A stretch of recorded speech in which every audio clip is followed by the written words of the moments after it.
ओम नमः शिवाय। ओम नमः शिवाय। भोले बाबा की कृपा आप सब पे बनी रहे। आज मैं आपको सोने की थाल की कहानी सुनाने जा रही हूँ। एक नगर में भगवान शिव का एक भव्य मंदिर था, जहाँ हर वर्ष दूर दूर से भक्तजन शिव जी के दर्शन के लिए आते रहते थे। सावन का महीना था। दूर दूर से कांवड़िए कांवड़ लेकर भगवान शिव को जलाभिषेक करने आए हुए थे। मंदिर का परिसर भक्तों की भीड़ से भरा हुआ था। तभी अचानक आकाश में बिजलियां हुई और सोने का एक थाल उतरा। उसी के साथ एक भविष्यवाणी हुई कि जो कोई भगवान शंकर का सच्चा भक्त और प्रेमी होगा, उसी को यह थाल मिलेगा।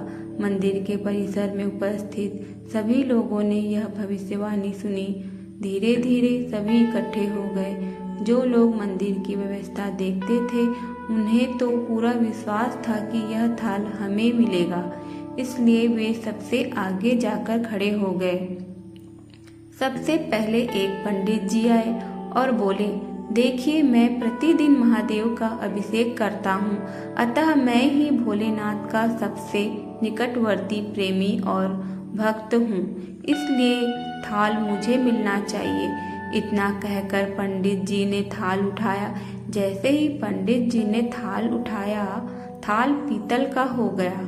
यह देखकर पंडित जी बड़े लज्जित हुए। उन्होंने थाल यथास्थान पर रखा और वहां से निकल गए। इसी प्रकार वहां उपस्थित सभी पंडितों ने खुद को आजमाया, लेकिन शायद उनमें से कोई भी सच्चा भक्त नहीं था। उन्हें भी थाल यथास्थान पर रखकर चले जाना पड़ा। इसके बाद उस नगर के राजा का आगमन हुआ। राजा साहब आगे आए और बोले, मैंने महादेव के मंदिर में बड़ी भारी दक्षिणा दी है, इसलिए यह थाल मुझे मिलना चाहिए। इतना कहकर राजा साहब आगे बढ़े और थाल उठाया। जैसे ही राजा ने थाल उठाया, थाल तांबे का हो गया। यह देखकर महाराज भी लज्जित हुए और थाल यथास्थान पर रखकर एक तरफ खड़े हो गए।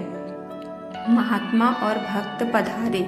इसके बाद इसी तरह एक से बढ़कर एक दानी महात्मा और भक्त पधारे और थाल उठाया, लेकिन किसी के हाथ में कुछ और किसी के हाथ में कुछ हो गया, लेकिन सोने का थाल नहीं रहा। तब लोगों को पता चला कि हम में से कोई भी महादेव का सच्चा भक्त नहीं है। उसी समय एक किसान का आगमन हुआ।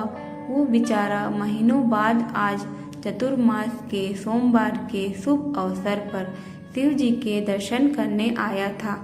गरीबी और गृहस्थी के बोझ तले दबा दिन रात खेतों में मेहनत मजदूरी करके अपना और अपने परिवार का गुजारा करता था। अभी रास्ते में आ ही रहा था कि कोई भिखारी मिल गया और कुछ खाने को मांगने लगा। इस किसान को दया आ गई। अपने खाने के लिए जो खाना लाया था, वो उसने उस भिखारी को दे दिया। थाल के बारे में इसने भी सुना था, लेकिन इसने उस ओर कोई ध्यान ही नहीं दिया। सीधा मंदिर में गया और महादेव का पूजन करके बाहर आ गया। परिक्रमा करके जाने को हुआ, तभी पीछे से एक व्यक्ति बोला, भाई, तुम भी थाल को उठाकर देख लो, हो सकता है तुम ही वह सच्चे भक्त हो जिसके लिए यह थाल आया है। किसान को लगा वह व्यक्ति उसका मजाक बना रहा है। किसान ने हंसते हुए कहा, भाई, मैं तो कभी कोई पूजा पाठ भी नहीं करता, महीनों ने एकाध बार मंदिर आ पाता हूँ, मैं काय का सच्चा भक्त। वह अजनबी बोला, भाई, हम तो देख चुके हैं, हमारी भक्ति तो 2 कौड़ी की भी नहीं है। अब तुम ही अपना हाथ लगाकर देख लो, सोने का थाल मिले ना मिले, किंतु पता चल जाएगा कि तुम्हारी भक्ति में कितनी सच्चाई है। लोगों के बहुत आग्रह करने पर आखिर उस भोले भाले किसान ने जाकर थाल उठा ही लिया। जैसे ही उसने थाल उठाया, लोगों के आश्चर्य का ठिकाना नहीं रहा। सोने का थाल रोशनी से चमचमाने लगा। यह देख सब लोगों में खुशियों की लहर दौड़ गई। सभी लोग उसके जयकारे लगाने लगे और पूछने लगे कि भाई, तुम ही सच्चे भक्त हो। अब मैं भी बता दूं कि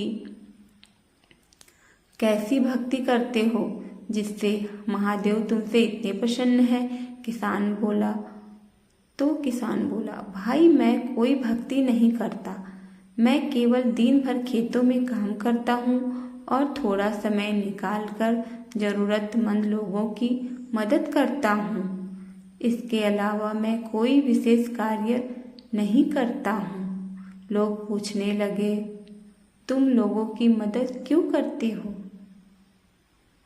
हंसते हुए किसान बोला, सुकून, दूसरों के चेहरे पर मुस्कान देखकर मुझे जो आनंद और खुशी होती है उसे मैं शब्दों में बयान नहीं कर सकता। शायद यही कारण है कि महादेव मुझसे खुश हैं। इसलिए हमेशा याद रखें, सत्कर्म का आरंभ भी आनंद से होता है और अंत भी आनंददायक होता है। दुष्कर्म का आरंभ भी दुख से होता है और अंत भी दुखदायक होता है। आप सैकड़ों मील की यात्रा करके भी दूसरों का दिल दुखाते हैं तो आपकी वह तपस्या, साधना और महादेव का दर्शन धूल के बराबर है। जय भोलेनाथ। ओम नमः शिवाय, ओम नमः शिवाय। तो हमेशा अच्छे कार्य करने चाहिए। कहानी पसंद आई होगी तो मेरे चैनल को लाइक कीजिए, सब्सक्राइब कीजिए। धन्यवाद।